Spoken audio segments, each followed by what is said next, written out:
அந்த மேகம்தான் உனக்கு அடையாளம். ஒரு அடையாளம் கொடுக்கிறார் பாருங்க. எங்கே நான் பேசுவேன், ஒரு மேகத்தை நான் உனக்கு அந்த கிருபாசன தண்டையிலே வைப்பேன். அங்க ஒரு நாளும் ஒரு உருவத்தை எந்த மனிதனும், மோசே ஆனாலும் சரி, ஆரோன் ஆனாலும் சரி, எந்த இஸ்ரவேல் ஜனங்கள் ஆனாலும் சரி, அவர்கள் காணவில்லை. அவர்கள் எதை கண்டார்கள்?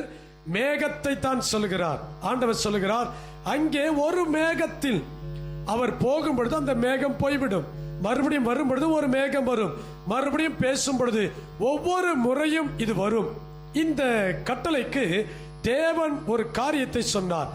நித்தமும் இந்த இடத்திற்கு வரக்கூடாது, உன் சகோதரனாகிய ஆரோன் இடத்தில் சொல்லு, அவன் தான் பிரதான ஆசாரியன். வருஷத்திற்கு ஒரு முறை ஜனங்களுக்காகவும் அவனுக்காகவும் இந்த இடத்திற்கு வருஷத்திற்கு ஒரு முறைதான் அவன் இங்கே வர வேண்டும்.